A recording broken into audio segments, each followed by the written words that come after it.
ITR filing के बाद बहुत सारे पर्सन अब वेट कर रहे हैं उनके रिफंड का, और आप एक केस दे सकते हैं। अभी मैंने ओपन किया है, जो इनका रिफंड है प्रोसेस होकर इनके अकाउंट में क्रेडिट हो चुका है, और आपका भी अगर यही स्टेटस आ जाए तो आप भी खुश हो जाएंगे। तो गाइज, अगर आपको इनकम टैक्स रिफंड नहीं मिला है तो सबसे पहला काम आपने क्या करना है, incometax.gov.in की वेबसाइट पर जाना है, वहां पर आपको लॉगिन कर लेना है, और लॉगिन करने के बाद सबसे पहले आपको अपना जो स्टेटस है वो चेक करना है। मैं आपको और भी वे बताने जा रही हूँ जिससे जल्द ही आपका रिफंड आपके अकाउंट में क्रेडिट भी हो जाएगा। तो देखिए, सबसे पहले आपको जो अपना पोर्टल पर लॉगिन कर लेना है इनकम टैक्स की वेबसाइट पर, और यहाँ पर आपको डैशबोर्ड पे दिखाई दे रहा होगा, जो कि आप मेरी स्क्रीन पर देख सकते हो। और ये सभी के केस में कॉमन दिख रहा होगा, क्योंकि आप सभी ने आईटीआर फाइल कर रही है, तभी आप एक्सपेक्ट कर रहे हैं कि जो रिफंड है आपको मिलेगा। तो पहला स्टेटस तो आपको ये दिख रहा होगा। नेक्स्ट स्टेटस आपको दिख रहा होगा कि कब ये ई वेरीफाई हुए, जैसे आप यहाँ पे देख सकते हैं, return verified on this date. तो जैसे कि आईटीआर भरने के बाद जो आपका काम है खत्म नहीं होता, आपको चेक करना होता है आपने अपनी जो आईटीआर को ई वेरीफाई लेटर तो नहीं कर दिया, और अगर ई वेरीफाई नहीं किया तो 30 डेज के अंदर आपने जो ई वेरीफाई उसको करना है।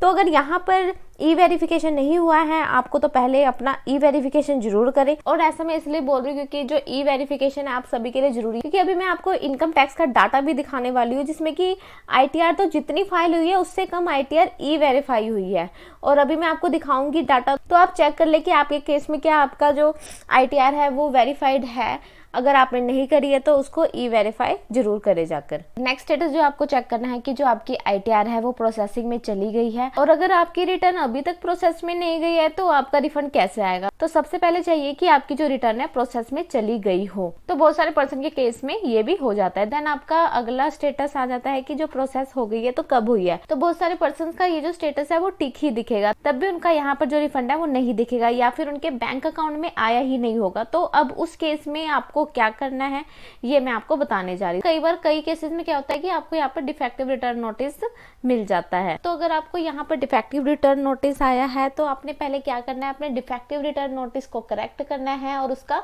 रिप्लाई करना है। अगर आपको पूरी तरह से जानना है कि कैसे आपने अपने डिफेक्टिव रिटर्न नोटिस का रिप्लाई करना है, उसका वीडियो आपको मेरे चैनल पर मिल जाएगा, और टॉप पर आई बटन पर भी उसका लिंक दिखाई दे रहा होगा, और डिस्क्रिप्शन में भी आपको उसका लिंक मिल जाएगा, जिससे कि आप अपना डिफेक्ट रिटर्न नोटिस का रिप्लाई कर सकते हैं। और ये डिफेक्ट रिटर्न नोटिस कब आता है, अगर आपने अपनी आईटीआर में कुछ गलती कर दी हो, आपने फेक डिडक्शन ले ली हो, आपको आईटीआर 2-3 फाइल करनी थी, आपने आईटीआर 1 फाइल कर दी हो, देन उस केस में जो आपका है डिफेक्टिव रिटर्न नोटिस आ जाता है। तो गाइज, अगर आप यहाँ पर अपना स्टेटस चेक कर लोगे तो आधे से ज्यादा काम तो आपका यहीं पर खत्म हो जाएगा, क्योंकि आपको एक व्यू मिल जाएगा कि जो आपकी रिटर्न है अभी कहाँ पर अटकी हुई है, कहाँ पर आपको ये प्रॉब्लम आ रही है। और अब उसके बाद हम डाटा देखते हैं कि कितनी आईटीआर अभी तक फाइल हो चुकी है। जैसे कि आप देख सकते हैं, नंबर ऑफ रिटर्न यहाँ पे फाइल हो चुकी है 7,47,51,180।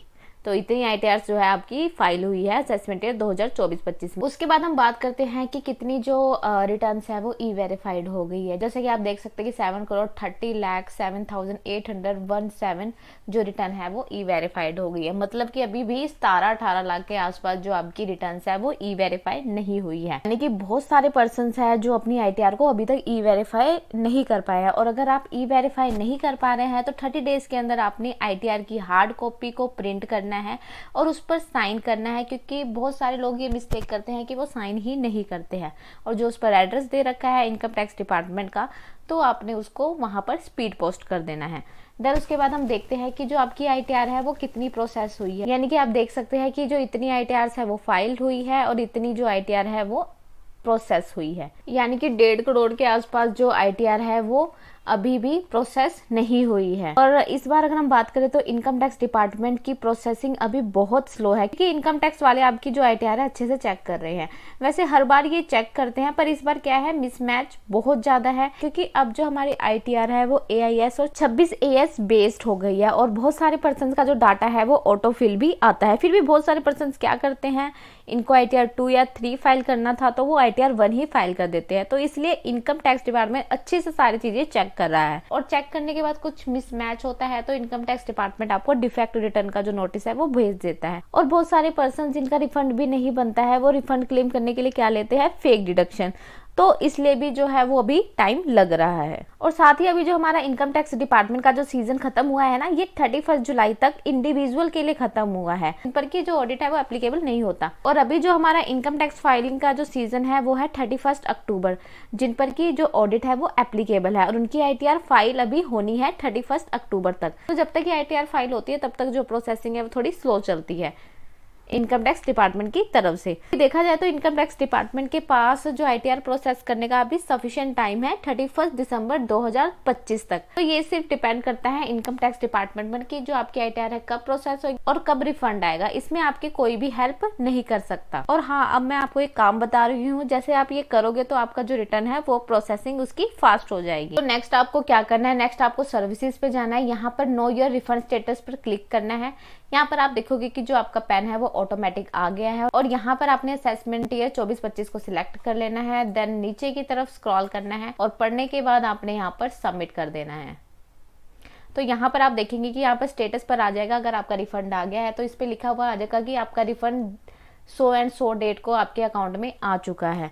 और अगर आपके केस में यहाँ पर कुछ भी नहीं लिखा आ रहा है, दैट मीन्स अभी आपकी जो रिटर्न है वो प्रोसेसिंग में है, अभी प्रोसेस नहीं हुई है। यहाँ पर कोई ऐसा स्टेटस आ गया है जैसे कि रिफंड इनिशिएटेड टू बैंकर, इसका मतलब कि आप वेट कर लीजिए, आपके बैंक में जल्द ही आने वाला है आपका रिफंड।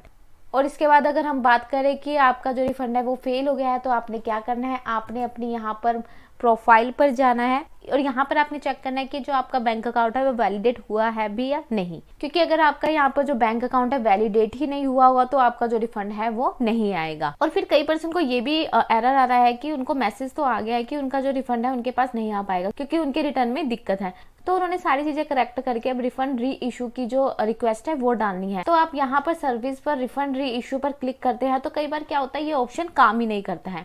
तो अगर आपके केस में ऑप्शन काम नहीं कर रहा है तो आपने यहाँ पर ग्रीवेंसेस पे जाना है और सबमिट ग्रीवेंस पर क्लिक कर देना है। देन आपके सामने ऐसा पेज ओपन होकर आ जाएगा। तो यहाँ पर आपने CPC ITR पर क्लिक करना है और इसके बाद आपको दिखाई देगा सिलेक्ट कैटेगरी का। तो यहाँ पर आपको मिल जाएगा कि आपकी ITR प्रोसेसिंग नहीं हो रही है या फिर रिफंड नहीं आया है। तो ये आपको देखना है कि आपको क्या दिक्कत है, प्रोसेसिंग की या फिर रिफंड की।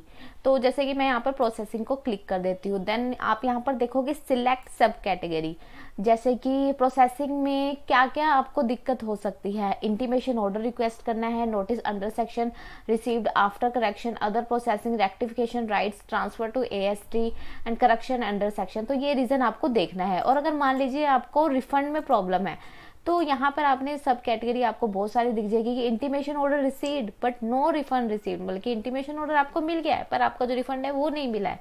Legal heir verified but refund not received, payment of refund order to the legal heir of deceased, refund determined paid less than expected, refund determine but not received, refund reissue request raised but refund not received. जैसे कि मैंने यहाँ पर ये click कर लिया है। Then आपने यहाँ पर कंटिन्यू कर देना है। कंटिन्यू करने के बाद आपने यहाँ पे असेसमेंट ईयर को सिलेक्ट करना है, जैसे कि 24-25 अभी जो है असेसमेंट ईयर चल रहा है। और हाँ, एक चीज मैंने आपको यहाँ पर ये बताना भूल गई कि आप अपनी ईमेल भी चेक करें। आपकी ईमेल पर एक मेल आया होगा जिसपे कि आपको जो सब्जेक्ट आया होगा वो आया होगा यूर ITR इंटीमेशन।